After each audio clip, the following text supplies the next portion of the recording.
കർത്താവിൻ്റെ പരിശുദ്ധമായ നാമത്തിന് നന്ദിയോടെ സ്തോത്രം ചെയ്യുകയും സ്തുതിക്കുകയും ചെയ്യുന്നു. ക്രിസ്തുവിൽ ധന്യരായ ദൈവമക്കളെ, കർത്താവിൻ്റെ വചനം കേൾപ്പാൻ വീണ്ടും നമുക്കൊരവസരം കൂടി ദൈവം തരുന്നതോർത്ത് ദൈവത്തെ വാഴ്ത്തി സ്തുതിക്കുന്നു. സ്വർഗത്തിനും ഭൂമിക്കും നാഥനായവൻ, സകല ജഡത്തിൻ്റെ മേലും അധികാരമുള്ളവൻ, തൻ്റെ വചനം കൊണ്ട് സകലത്തെയും താങ്ങി നിർത്തുന്നവൻ, ഇന്നും നമ്മുടെ മേൽ തൻ്റെ അധികാരം വചനത്തിലൂടെ ചൊലുത്തി ശക്തമായി നമ്മളെ ബലപ്പെടുത്തി പോകേണ്ടുന്ന വഴിയിൽ നമ്മളെ യാത്രയാക്കി കർത്താവിൻ്റെ കൈകളിൽ നമ്മളെ താങ്ങി തളരാതെ വീഴാതെ സ്നേഹത്തോടെ പരിപാലിച്ചെത്തേണ്ടിടത്തെത്തിക്കാൻ ദൈവം വിശ്വസ്തനാണെന്നുള്ള മനോബോധത്തോടെ കർത്താവിനോട് പ്രാർത്ഥിച്ച് ദൈവത്തിൽ തന്നെ ആശ്രയിച്ച് തിരുവെഴുത്തിലേക്ക് തിരിയുന്നു. ഒപ്പം നിങ്ങൾക്കെല്ലാവർക്കും യേശുക്രിസ്തുവിൻ്റെ ധന്യമുള്ള നാമത്തിൽ വിനീതമായ സ്നേഹ വന്ദനങ്ങൾ അറിയിച്ചുകൊണ്ട് കർത്താവിൻ്റെ തിരുവെഴുത്തിലേക്ക് ഞാൻ നിങ്ങളെ സ്വാഗതം ചെയ്യുകയാണ്. വളരെ പരിചിതമായിരിക്കുന്നൊരു വേദവാക്യം, വിശുദ്ധ യോഹന്നാൻ്റെ സുവിശേഷം 8-ാം അധ്യായം 31-32 വാക്യങ്ങൾ ഞാൻ നിങ്ങളെ വായിച്ചു കേൾപ്പിക്കാം. തന്നിൽ വിശ്വസിച്ച യഹൂദന്മാരോട് യേശു, എൻ്റെ വചനത്തിൽ നിലനിൽക്കുന്നു എങ്കിൽ നിങ്ങൾ വാസ്തവമായി എൻ്റെ ശിഷ്യന്മാരായി, സത്യം അറിയുകയും സത്യം നിങ്ങളെ സ്വതന്ത്രരാക്കുകയും ചെയ്യും എന്ന് പറഞ്ഞു. കർത്താവിനെ വിശ്വസിച്ചവരോട് കർത്താവ് പറയുന്ന വാക്കുകളാണ്. യേശുക്രിസ്തുവിനെ വിശ്വസിക്കുക എന്ന് പറയുന്നത് വിശുദ്ധ ബൈബിളിലെ, വിശേഷാൽ പുതിയ നിയമത്തിലെ ഏറ്റവും പ്രധാനപ്പെട്ട ഒരു കടമയാണ്. ഈ ലോകത്തിൽ കർത്താവായിരുന്ന സമയത്തും ഇന്നും യേശുവിനെ വിശ്വസിക്കുക എന്ന് പറയുന്നത് യേശു എന്നൊരാളുണ്ടായിരുന്നു എന്നോ, യേശു ഒരു നല്ലവനാണെന്നോ, യേശുവിനോട് പ്രാർത്ഥിച്ചാൽ ചില കാര്യങ്ങൾ നടക്കുമെന്നോ അങ്ങനെയുള്ളൊരു പൊതുവായ വിശ്വാസമല്ല. കർത്താവിൽ വിശ്വസിക്കുക എന്ന് പറയുന്നത് ആത്മീകത്തിൻ്റെ ഏറ്റവും വലിയൊരു പടിയാണ്, ഒരു കടമ്പയാണ്. എന്ന് പറഞ്ഞാൽ കർത്താവിന് സകലതും കഴിയുമെന്നും കർത്താവാണ് സകലതും ചെയ്യുന്നതെന്നും കർത്താവ് സകലതും നിവർത്തിച്ചു കഴിഞ്ഞു എന്നും എന്നിത്യാദി കാര്യങ്ങളിൽ ആ ഒരു നിലവാരത്തിൽ യേശു എന്നൊരാൾ ഉണ്ടെന്നുള്ളതല്ല, എല്ലാവരും അറിയുന്നൊരു ദൈവമാണ് എന്നതൊന്നുമല്ല. അതിനപ്പുറം കർത്താവിനാൽ കഴിയാത്തതൊന്നുമില്ല. കർത്താവിൻ്റെ പരമാധികാരത്തെ, കർത്താവിൻ്റെ പ്രവൃത്തിയെ, കർത്താവ് ചെയ്തു തീർത്ത കർമ്മ പദ്ധതികളെ, അതിൻ്റെ ആകത്തുകയെ, അതിൻ്റെ അർത്ഥത്തെ, ഇതെല്ലാം കൂടെ ചേർത്ത് വിശ്വസിക്കുന്നതാണ് കർത്താവിനെ വിശ്വസിക്കുക, യേശുവിനെ വിശ്വസിക്കുക എന്ന് പറയുന്നത്. അപ്പോൾ യേശുക്രിസ്തുവിനെ വിശ്വസിക്കുന്നവർ, അവരോട് കർത്താവ് പറയുന്നത് എല്ലാവരോടും ഒരേപോലെ അല്ല കർത്താവ് പറയുന്നത്. നമ്മളും അങ്ങനെ തന്നെയാണല്ലോ. എല്ലാവരോടും എല്ലാം പറയാറില്ല, എല്ലാവരുടെ മുമ്പിൽ മനസ്സ് തുറക്കാറില്ല, എല്ലാവരുടെ മുമ്പിൽ അതിപ്രധാനമായിരിക്കുന്ന കാര്യങ്ങൾ പറയാറില്ല. ഒഫീഷ്യലി ആണെങ്കിലും പ്രൈവറ്റ് ആണെങ്കിലും ഏത് നിലവാരത്തിലാണെങ്കിലും ജീവിത പങ്കാളിയോട് ചിലപ്പോൾ എല്ലാ കാര്യങ്ങളും പറഞ്ഞെന്നിരിക്കും, മക്കളോട് ചിലപ്പോൾ അത്രയും പറഞ്ഞെന്നിരിക്കുകയില്ല, മാതാപിതാക്കളോട് ഒരു കുടുംബത്തിലേക്ക് നമ്മൾ പ്രവേശിച്ച് കഴിയുമ്പോൾ ചിലപ്പോൾ എല്ലാ കാര്യങ്ങളും പറഞ്ഞെന്നിരിക്കുകയില്ല, സ്നേഹിതരോട് ചിലപ്പോൾ ചിലതെല്ലാം പറയും, ചിലത് പറഞ്ഞ് ഓരോരുത്തരോടും ഓരോ രീതിയിലാണ് പറയുന്നത്. എല്ലാം എല്ലാവരോടും പറയാറില്ല. യേശുക്രിസ്തുവിനെ വിശ്വസിച്ചവരോട് യേശു പറയുന്നതാണ് ഇന്ന് നാം ചിന്തിക്കുന്നത്. കർത്താവിൻ്റെ അടുക്കൽ വന്ന ഒത്തിരി ആൾക്കാരുണ്ട്. അവരോട് കൂടുതലൊന്നും ചോദിച്ചില്ല, കൂടുതലൊന്നും പറഞ്ഞുമില്ല. അപസ്മാര രോഗം പിടിപെട്ട് ഒരു മോനെ പ്രാർത്ഥിക്കാൻ വേണ്ടി, വിടുവിക്കാൻ വേണ്ടി കൊണ്ടുവന്ന ഒരപ്പനുണ്ടല്ലോ, ആ അപ്പനോട് അധികമൊന്നും പറഞ്ഞില്ലല്ലോ. ഈ കൊച്ചിന് എത്ര നാളായി ഇങ്ങനെ സംഭവിച്ചിട്ട് എന്നൊക്കെ ചോദിച്ചെന്നുള്ളതല്ലാതെ കൂടുതലൊന്നും പറഞ്ഞില്ല. ഒരു വിടുതൽ കിട്ടി, അവർ മടങ്ങിപ്പോയി, അത്രേ ഉള്ളൂ. കൂടുതൽ ഉപദേശങ്ങളൊന്നും പറഞ്ഞില്ല. എറിഞ്ഞു കൊല്ലാൻ വേണ്ടി ഒരു സ്ത്രീയെ കൊണ്ടുവന്ന് കർത്താവിൻ്റെ മുമ്പിൽ നിർത്തി, അവളോടും അധികമൊന്നും പറഞ്ഞില്ല. ഇനി നിനക്ക് ദോഷം വരാതിരിക്കാൻ അധികം പാപം ചെയ്യരുത് എന്നേ പറഞ്ഞോളൂ. അങ്ങനെ ഒറ്റ വാക്കിലൊക്കെ പറഞ്ഞ് ഒരുപാട് പേരെ പറഞ്ഞയച്ചത് ഞാൻ ബൈബിളിൽ ശ്രദ്ധിച്ച ദൈവമക്കളെ. നിങ്ങളങ്ങനെ ശ്രദ്ധിക്കാറുണ്ടോ എന്ന് എനിക്കറിയില്ല. ഒത്തിരി കാര്യങ്ങളൊന്നും പറഞ്ഞ് ചുമ്മാ അങ്ങ് വാചാലനാകുന്ന കർത്താവല്ല നമ്മുടെ കർത്താവ്. എന്നാൽ യേശുവിനെ ആരെങ്കിലും വിശ്വസിച്ചടുത്ത് എന്നാൽ അവരോട് കർത്താവ് മറ്റു പലരോടും പറയാത്തത് പറയും. ഞാനതൊന്ന് ശ്രദ്ധിച്ചെന്ന്. കർത്താവിൻ്റെ അടുക്കൽ വന്ന പലരോടും എന്തൊക്കെയോ ഒന്ന് രണ്ട് കാര്യങ്ങൾ പറഞ്ഞ് അവരെയൊക്കെ പറഞ്ഞയച്ചു. കൂടുതലൊന്നും പറഞ്ഞില്ല, കൂടുതലൊന്നും വ്യക്തിപരമായിട്ട് അവരെ ഭരമേൽപ്പിച്ചുമില്ല. എന്നാൽ തന്നിൽ വിശ്വസിച്ചവരോട് യേശു ആ വാക്കെന്നെ കുറച്ചുകൂടെ ഗൗരവമായി ചിന്തിപ്പിച്ചു. ഞാനോ നിങ്ങളോ കർത്താവിനെ അമിതമായി വിശ്വസിക്കുക. എൻ്റെ ദൈവത്തിന് കഴിയും, കർത്താവിനെ കൈവിടില്ല. ദൈവത്തെ ഫലമേൽപ്പിച്ച കാര്യം ദൈവം ഭംഗിയായി ചെയ്യും. എൻ്റെ യേശു സകലത്തിനും മതിയായവനാണ്. ആ ഒരു വിശ്വാസത്തോടെ കർത്താവിൻ്റെ അടുക്കലേക്ക് ചെല്ലുമ്പോൾ, യഹൂദന്മാർ അത്രയൊക്കെയാണോ വിശ്വസിച്ചതെന്ന് ഞാൻ പറയുന്നില്ല, പക്ഷെ ഞാൻ നമ്മുടെ കാര്യം പറയുന്നത്.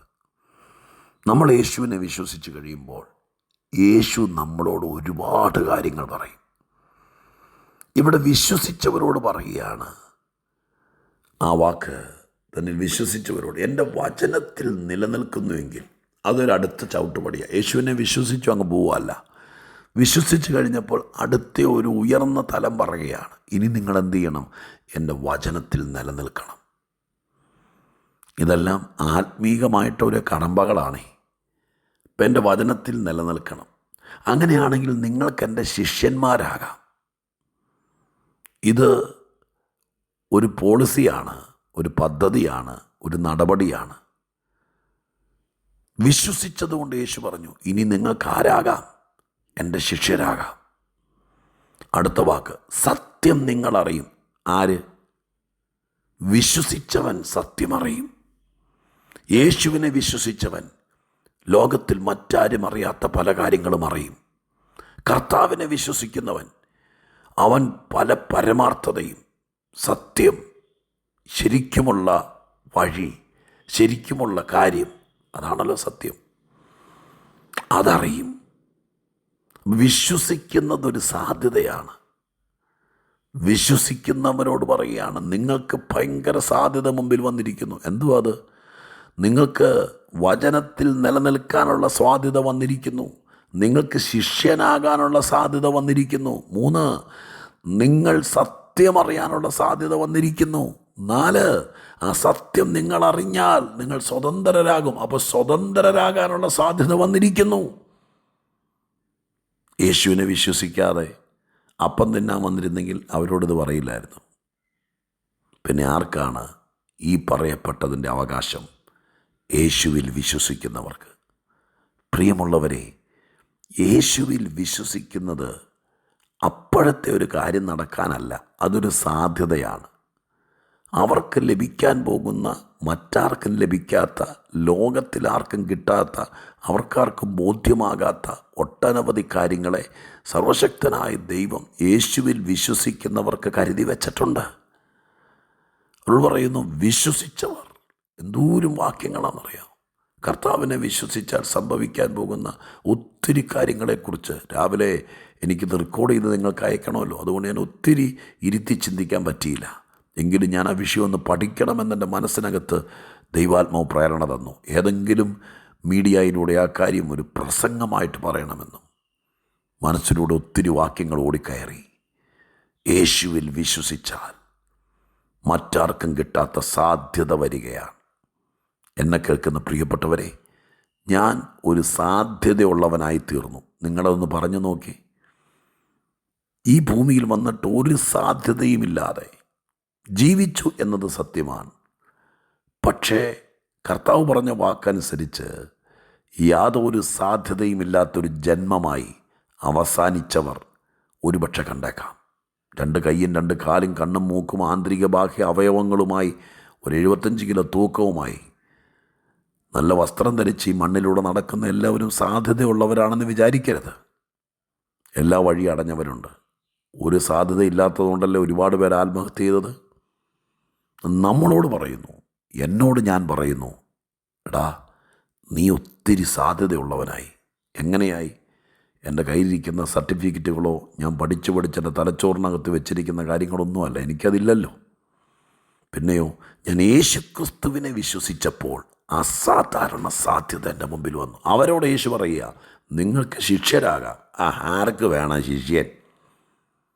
വേറെ വല്ല ലോട്ടറി അടിക്കുന്ന കാര്യമുണ്ടോ എന്ന് ചിന്തിക്കരുത് കേട്ടോ.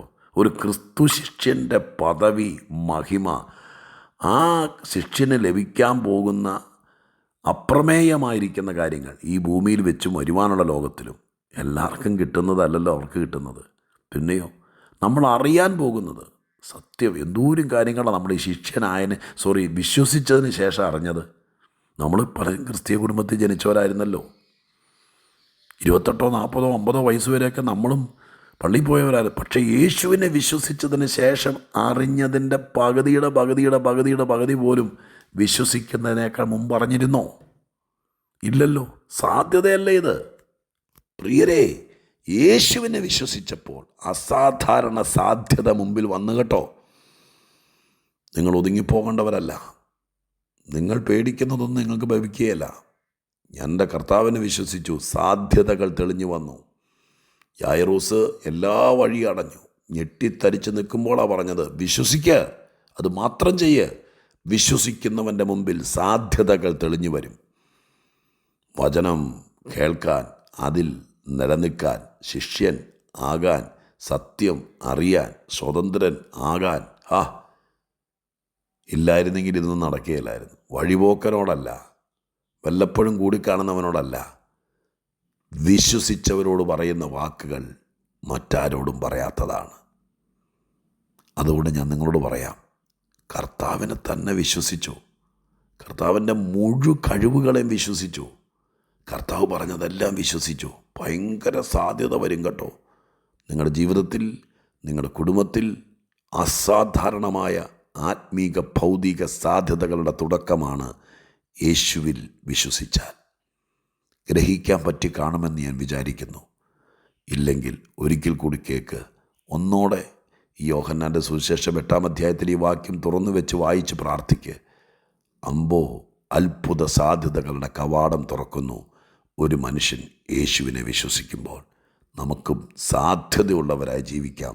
അതാ നല്ലത്. പ്രാർത്ഥിക്കാം. പരിശുദ്ധ ദൈവമേ, ഞങ്ങളുടെ സ്വർഗീയ പിതാവേ, കരുണയിൻ സാഗരമേ, അങ്ങയെ വിശ്വസിച്ചിട്ട് എന്ത് കിട്ടി എന്നൊരു ചോദ്യം പലപ്പോഴും ബുദ്ധി ഞങ്ങളോട് ചോദിക്കും, മനസ്സ് ഞങ്ങളോട് ചോദിക്കും. പക്ഷെ ഞങ്ങൾക്കിന്ന് തന്ന മറുപടിക്കായി സ്തോത്രം. ഞങ്ങൾ അസാധാരണ സാധ്യതയുള്ളവരായി ഒത്തിരി വഴികൾ, വാതിലുകൾ, ഓപ്പർച്യൂണിറ്റീസ് ഞങ്ങളുടെ മുമ്പിൽ തുറക്കാൻ തുടങ്ങി. എപ്പോൾ? യേശുവിനെ വിശ്വസിക്കാൻ തുടങ്ങിയപ്പോൾ.